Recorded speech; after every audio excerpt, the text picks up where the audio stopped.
This is driving me crazy.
There's two people here. One is me. And guess I will have my own session today.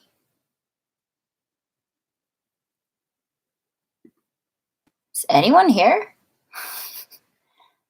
I have in front of me two laptops right now because for some weird reason, it just won't. I don't know why it's not working. Oh, hello. Hi. Thanks for joining me today. Sorry for the delay. Gosh, I always have technical difficulties, and I made sure to check that this was all working beforehand, and it still is not working, so I had to open up another channel. But thank you, and I'm just gonna close this second laptop. So I have in front of me a bunch of questions. Since there's not a lot of you here, but it's an intimate space because of that, I can answer more questions. But I do have a list in case no one really wants to ask questions. So I can just go through them with you. Let's see who's in here. Hi, Angela. Chaitanya, is that how you say your name? Misan, hello. Hello. So a lot of the questions I get, by the way, I want this to be pretty interactive. So, cause I've never done this and it kind of feels like I'm talking to myself, like at my computer. So yeah, feel free to say other stuff. Okay. A lot of people ask me, how did you transition into UX? And some of you might be tired of me saying this already, but basically I studied chemistry in college, and I really wanted to get into retail marketing. And so, and I really wanted to move to SF. And so I worked at Tatcha, which is a Japanese skincare beauty company. And I kind of worked as like a PR/community manager. I was doing a lot of social media content and just managing a lot of bloggers and influencers. And then I just felt like there was no hope in marketing just because of the way, like the pay structure. I was just getting paid like almost below minimum wage in San Francisco, and I wasn't about to like do that for 3 or 4 years. And so I thought I should pivot into something different, and I knew tech had money. So really, like the motivation behind why I changed from marketing to tech and design was because I felt like there was it was sustainable in the long run. And so some of you may already know UX design pays a lot more than visual design or graphic design. And so that's why I made the change. And it was also, I just always wanted to like do something more creative. And I thought marketing itself was creative, but then my experience told me it wasn't. A lot of it was just driven by like what other companies were doing as I was setting up social media campaigns. And I didn't really like that. Like what I enjoyed was creating content for myself and the things I was interested in. I wasn't really enjoying creating content for a company and what they wanted to do. So that's how I transitioned into UX design. And currently I work at Instacart. So I quit after that 1 year of working at a startup, at the beauty startup called Tatcha. It was really nice because I got 75% discount on $100 worth of eye cream, and it was just really nice to have that discount. But I quit, and then I took 2 months off, and then I enrolled in General Assembly. And then after a month of boot camp is when I got hired as a full-time designer at Zap Labs, which is a real estate tech company. And so I was working there for a year, a little over a year, and then I got hired at Instacart. So that was my transition into UX. Ooh, more people joined. How can I see the 9 people that have joined? All right. What else? So some of you asked me, what kind of hard skills do you need to learn to be a UX professional? How can you learn them? So for someone who is starting off, I know these boot camps tell you visual design is not that important. But it actually is. Having a strong UI and strong visual design, I feel like is going to make you stand out as you apply for these entry-level design roles. And then from there, what's going to get you far is having a good sense of product strategy. Oh, great. You transitioned from craft graphic to UX. Yeah, so a lot of people do that too. Like a lot, I would say like it's kind of 50-50. A lot of people who have graphic experience transition into UX. And it's kind of hard to put like what hard UX skills you need to learn to be a UX professional, because I feel like a lot of these skills are not actually hard skills. Like the hard skills you would need to know is learning how to use Sketch and learning. So Sketch is not like just sketching, but Sketch is an actual app that a lot of product designers and UX designers use. So I guess that could be considered a hard skill. You don't need to know how to code. I get asked that a lot. I personally don't know how people code and design at the same time, because there's already so much to do as a designer, just from like a UI standpoint and like learning how to make sense of all this information that gets thrown at you by product managers. And so like I feel like design itself, like you should really focus on one thing at a time, and then maybe eventually if you want to, you could become a web developer. And so Tapani, I will answer your question.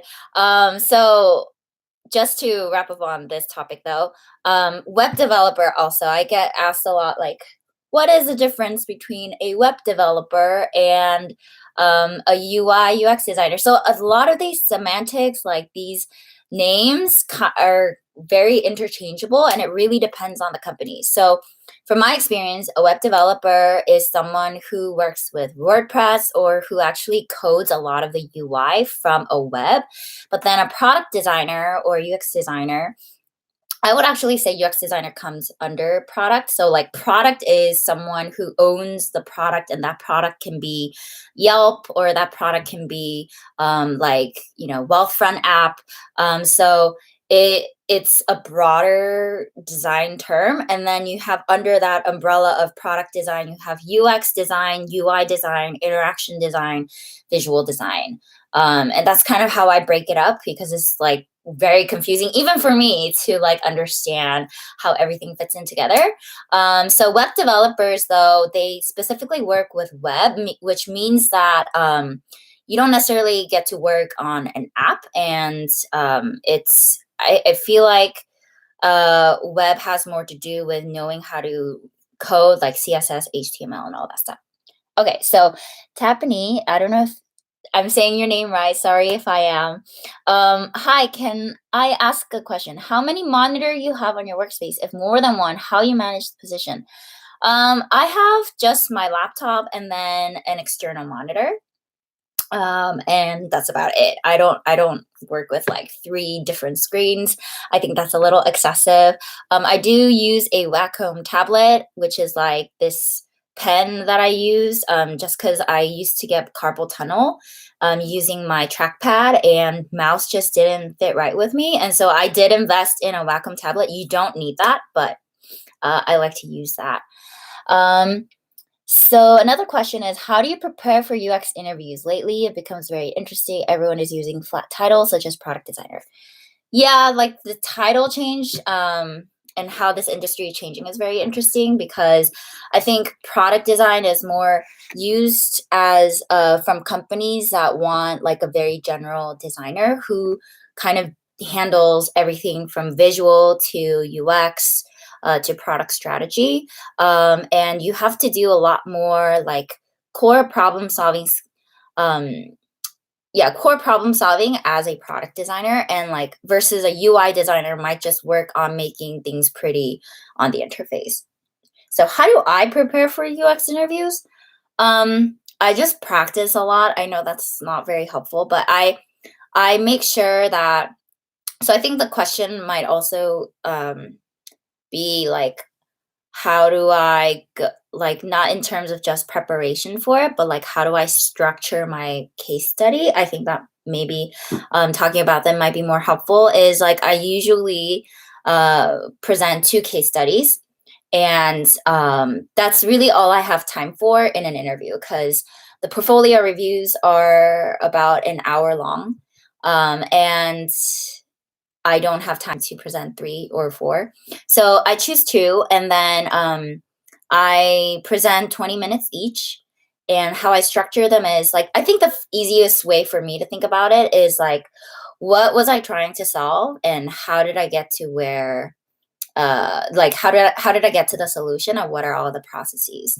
And so I go from there. And I think what a lot of junior designers uh, make the mistakes that they make is really like having a very structured case study. People don't actually want to see like a clean cut design process, because that's just not reality. It's like my coworker put it this way, to illustrate what it looks like. It's like someone asks you, how do you tie a knot?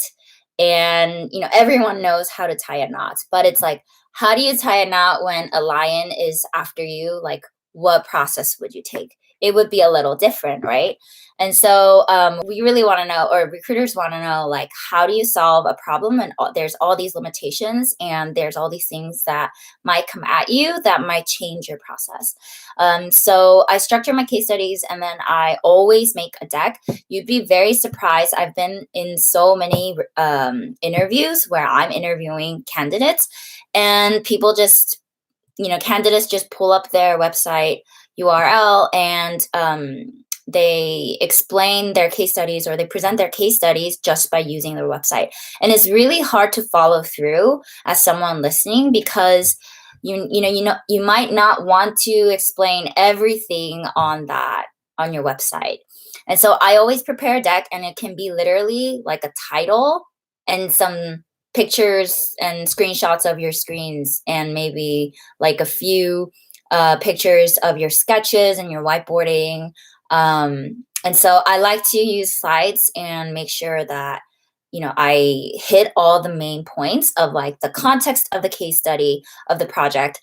And then like any competitive analysis I did, what were the metrics that I was trying to improve, and how did I use user research, and like what kind of decisions how did the user research inform my decisions?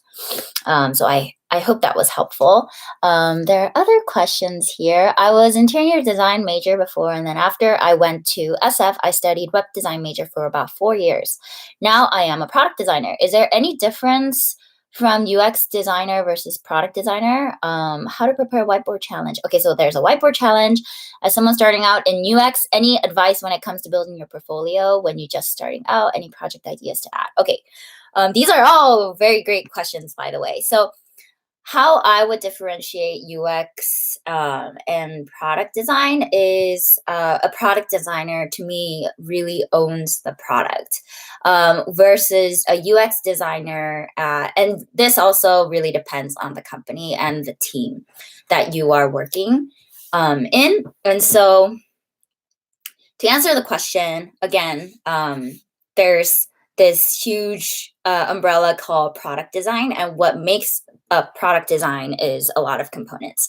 It's UX design, the user experience of it, the UI, so like more of the visual, and then there is information architecture. So if you have many different screens, how do you make sense of all that, and how do you put hierarchy in all those content? And then you have interaction design. How do these screens interact with each other? And then you have product strategy, which has more to do with like the value proposition of the feature that you are working in, and what levers are you trying to pull to drive certain results, and how is your design bringing value to your business?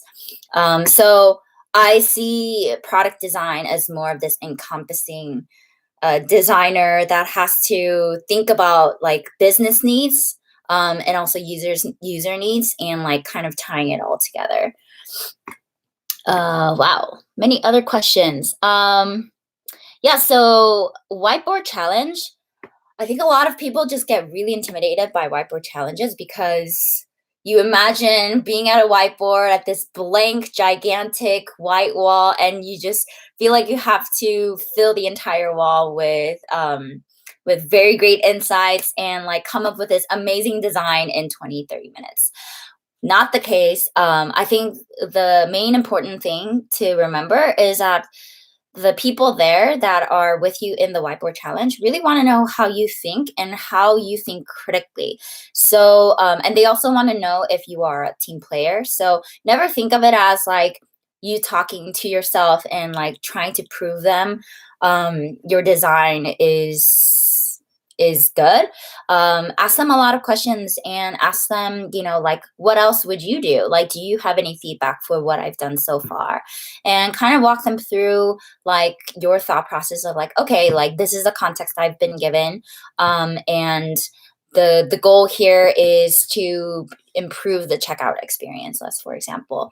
And just like think of it as more of a collective brainstorm rather than like you're being tested on this very difficult challenge. Really, at the end of the day, they don't care what kind of solution you bring to them, because to be honest, it's not gonna be like a great solution because you would need more time to think through everything, and not like have to just rush everything in 15 minutes. So I think again, important thing for a whiteboard challenge is to be communicative, ask very thoughtful questions, and also kind of bring in like you can assume certain things to move yourself forward into actually like whiteboarding your final wireframe.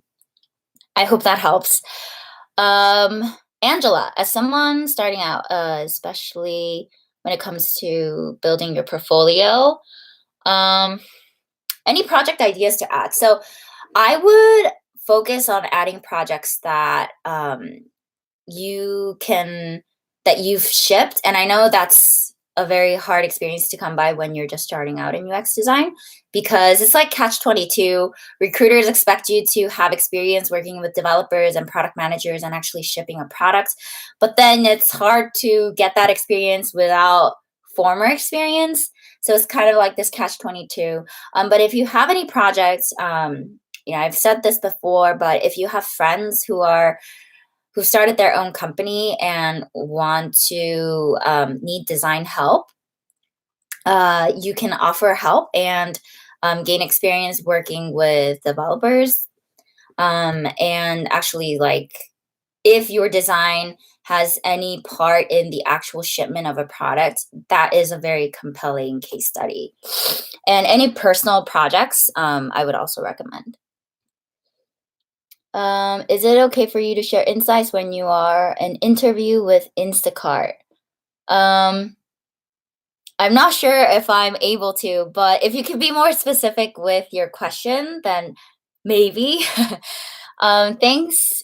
You spelled my name right. I'm curious about the extra screen. It should be set on left, right of your notebook or on top of it. It really depends on your own preference.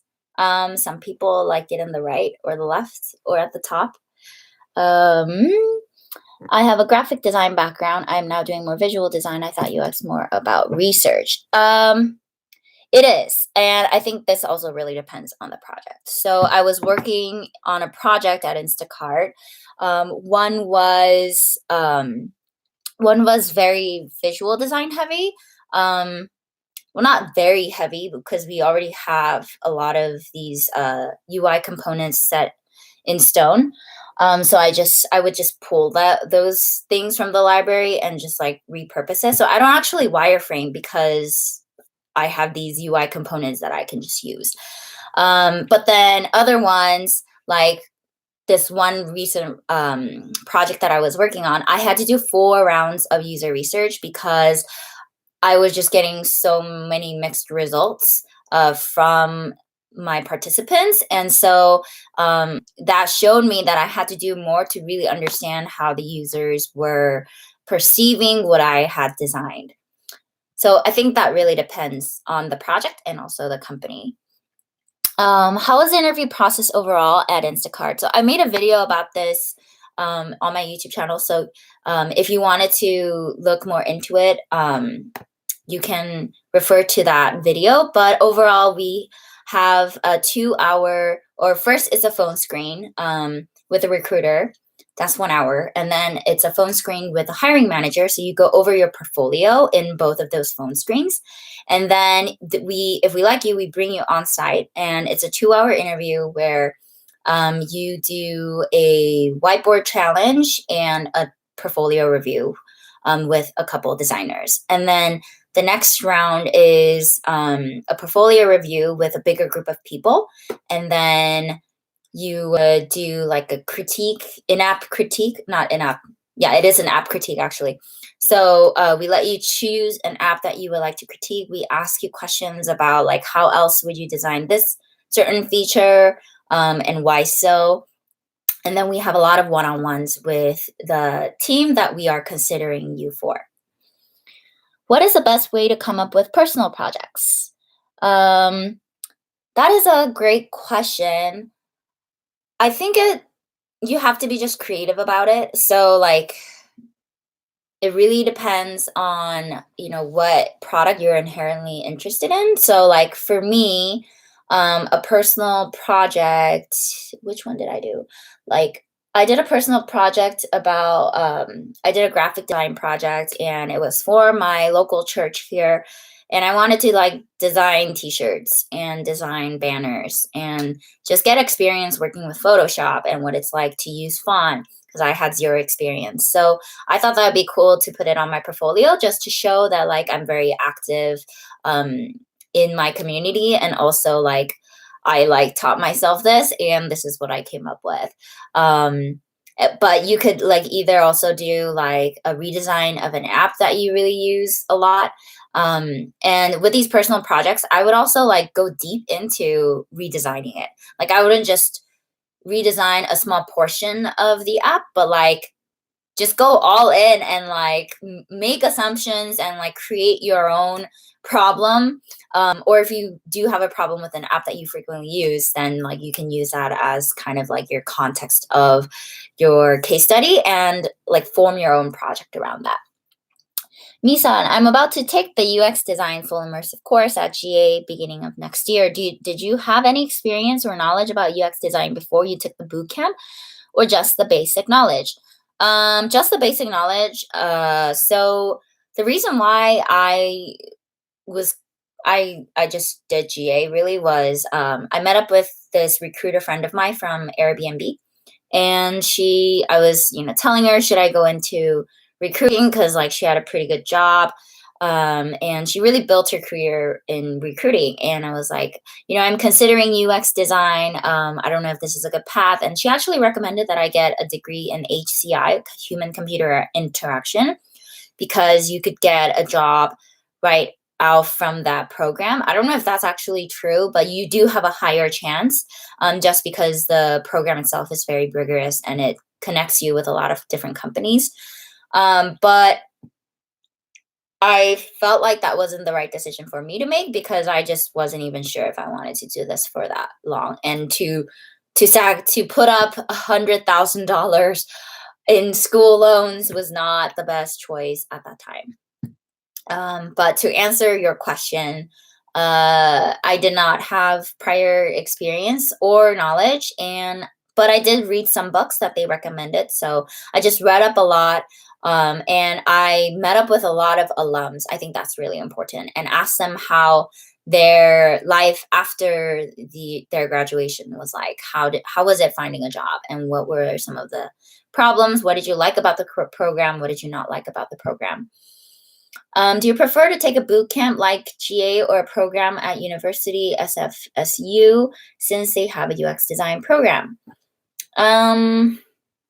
It really depends on the curriculum, the finance, and I don't really think like having a certificate or like a degree in design specifically is going to have a lot of say in your hiring process, because most people are interested in your case study and how you've built your case study. So I don't know. But I guess I have to be honest. General Assembly doesn't have a great reputation right now, because they're just they're just stamping out people left and right. So I would say if I were given the choice again, maybe I'll have a program. I'll like enroll in a program at SFSU, but that might also take a long time. I don't know how long it is. Any interesting UX design book can you suggest? So I've been reading this book called Sprint. I actually have it here. I think this is a great book for managing your products. A lot of people who are starting off, like are confused about like, where do I even start? How do I even go about it? I think this Google Sprint book is a really good book to start off with for project management. And by the way, I do have an Amazon page where I put all the books that I like, that's UX related and non-UX related. So check that Amazon page out. I will post that on my Instagram soon. How should I go about the job searching process in the Bay Area? I finished boot camp and realized that directly applying to postings has very low return rate. So I'm working with recruiters now.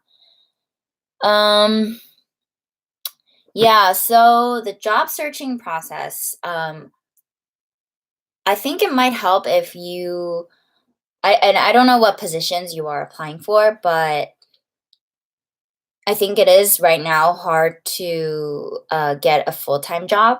So if you can get any contract roles, I know that's not very ideal, but if you can get like even 2-month contract roles, work at a design agency, or if you can like freelance a little bit, all those things will like kind of add up and help you build a better portfolio.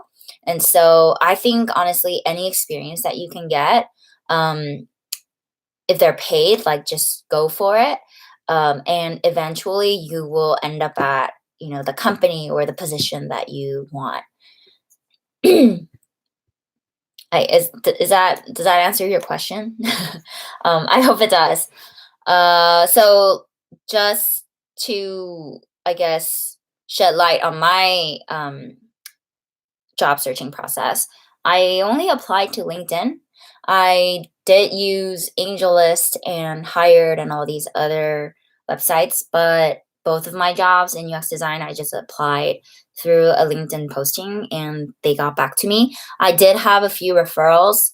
I just don't have any luck with referrals. They never reached out and they never responded. So yeah, I think I really believe like in the opportune time, with the right fit, like the company, you will work at the company that you want to, and it's just going to take a while. But like, yeah, just be open to different opportunities. I think that would be my advice for anyone starting off. Any podcasts you recommend to listen to? So I don't listen to that many podcasts, just because I like to watch instead of listening to podcasts when I am working. But I do really like Today Explained Vox. That is a podcast actually I do listen to on a weekly or daily basis.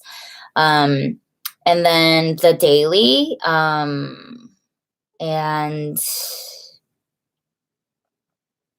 that's pretty much it. I don't really listen to a lot of podcasts. If you have any podcasts that you would recommend, do let me know. My friend had applied 200 jobs. Oh my goodness. Finally, she got her part-time job as a designer at a startup. That is amazing. I've been reading this book called Grit. Where is it at? Oh, here it is. And I've been really liking this book, and man, your friend has a lot of grit. That is the whole um the whole point of this book is really about how it's not about talent, but it's about perseverance and passion, and that comes in the form of consistency over time. So, congrats on your friend. My drawing skills are low key trash. Wait, sorry. It's just so honest. I love your honesty. Will UX still be a viable career even if I suck at drawing? Absolutely yes. I've never taken a drawing class in my life until recently. And that was only because I wanted to, and I didn't draw at all. Like I never like even scribbled or doodled in my entire life until like a year ago when I started UX design. And so I can confidently say you don't need to be good at drawing. um, what's really important is like the product strategy skills that you have, and that relates more to how do you piece business needs and goals and user needs all together to come up with a solution where both of them are kind of like they meet together. If that makes sense. Any thoughts on internships and mentorship? Um, internships are great. Honestly, if you are starting off, if you're starting out your job search as a junior designer, internships are a great way to get your foot in the door and build your case study on a project, and then you can find other opportunities. So like for me, I like when I graduated GA, I just didn't have any, like, yes, it would be great if I had a full-time job, if I got a full-time job, and that is what happened.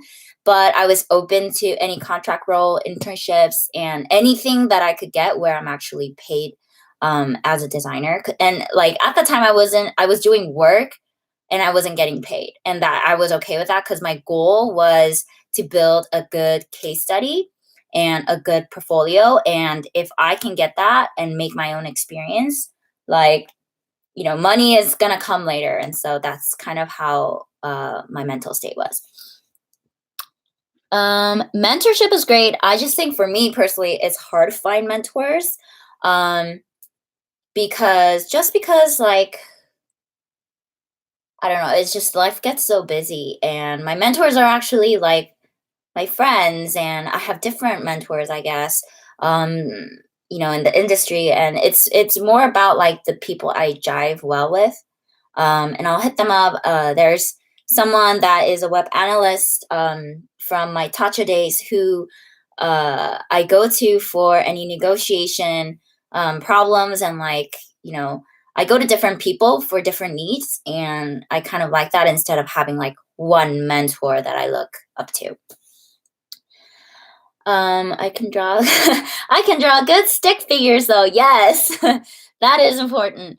I got a contract opportunity soon. I educated them on UX. They have a website right now and want improvements. Where should I start? Should I do research for this existing website?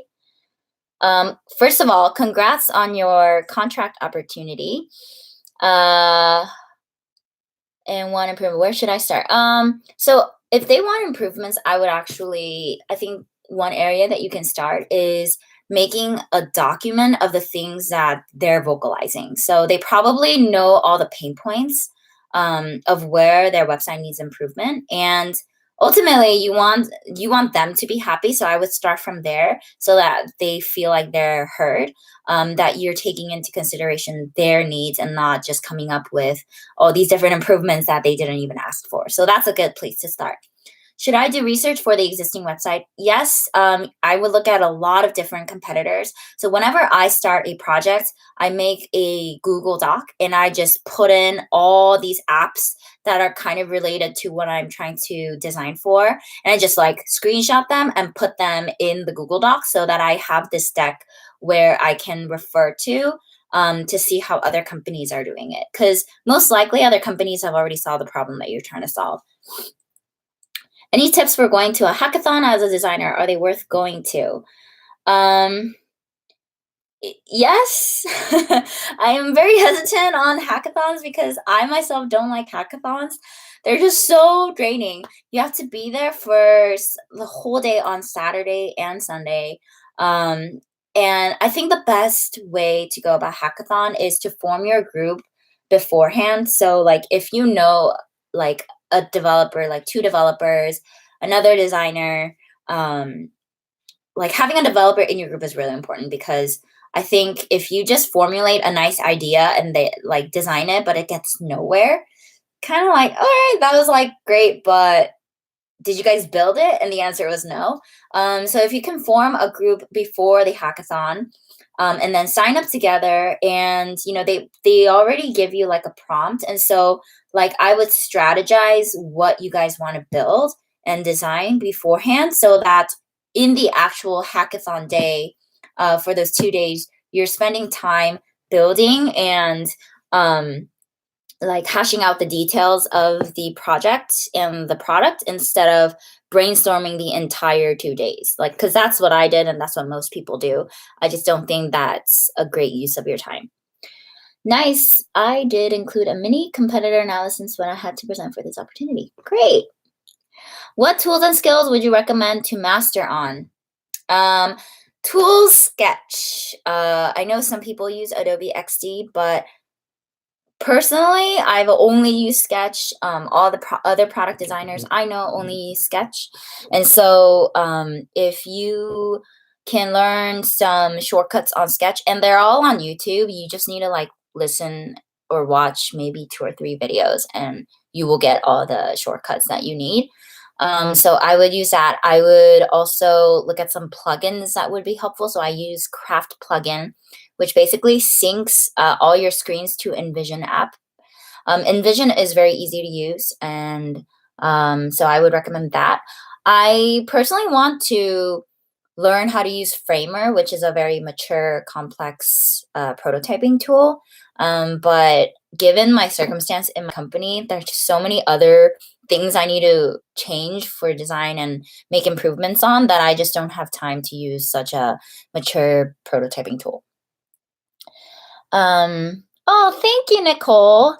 You inspire me and a lot of people. I want to say thank you. Oh, thanks. That means a lot. Ralph, when starting a personal project from scratch, is user interviews the best way to start for research and generate ideas? When starting a personal, not necessarily. So not necessarily, but you could. Yeah, I guess it is vague when you're talking about personal projects starting from scratch. So yeah, like I don't Sorry, I don't really have a concrete answer for that, but you could. I think what's also important in these projects and case studies is to have data, and you could use certain tools like iQuant. I've used iQuant before, where it tracks. You put up some screens online on iQuant, and then it'll like give you hotspots of where the user's eyes are going. So that could be considered more quantitative data rather than qualitative data, because user interviews tend to be qualitative. So yes. Okay, so wow, it's already been 41 minutes. And I, I think I have to go soon. One last question from Zoe. Thank you so much for joining me, by the way, everyone. What would you suggest to get the most out of a boot camp? Oh, okay. Angela has another question to get the most out of a boot camp. So I think having a clear goal will help you answer that question for yourself. So for me, my clear goal was I want to build a portfolio, and that is what I need in order to get a job. So the only reason why I went to boot camp was for someone to help me build a portfolio, which General Assembly did. And so when my goal is very clear, then whether I like the program or not, like it doesn't really matter, because I'm trying to just understand and um, understand how to structure my case studies, and also ask a bunch of questions to my instructors while they're there. So I would say really use your instructors to your advantage. Ask a lot of questions. And yeah, do a lot of research aside from your bootcamp as well. My Patreon page, yes. So I set that up, and yeah, I have 0 Patreons or patrons, but I kind of set that up because I wanted to check out like what Patreon was. And so basically, it's a way for me, because I've been getting so many emails, and I just don't have enough time in the day, and so like my tiers are. I think there's like a roll. I kind of based it off of like how it's chun buns, so like the buns. So tier number 1 is rolls. Tier number 2 is buns. So those two, I don't think I'm pretty sure on what I am trying to do with those tiers, but really it's the third tier that I wanted to, you know, let people like have an option for people to get access to me if you want. You can kind of see it as like a tutoring session, where if you are my patron for tier 3, which is, I think it's the bagel one, you get a one-on-one Google Hangout session, and I can help you with your resume, or look over your portfolio, or help you with some questions you have around setting up your personal project, because like these questions are really great, but it's really hard for me to give a very general answer, and a general answer is not what you're looking for, I assume, because that's not what I needed when I was starting off. And so it's just a way for you guys to like support me, and also get access to me in a way where it's more one-on-one. And so yeah, I hope some of you refer to my Patreon page, and everything is on my Instagram profile, so you can find all the URL there. Thank you so much for this Q&A. Thank you for coming. Thanks everyone. What should I have for dinner? Great question. Someone tell me something to eat. Okay. So thanks everyone again, and maybe I'll do this again. If you liked it, please give it a thumbs up, and I will see you on my Instagram and my blog post. I'll keep you guys posted for new things. Thank you. Bye.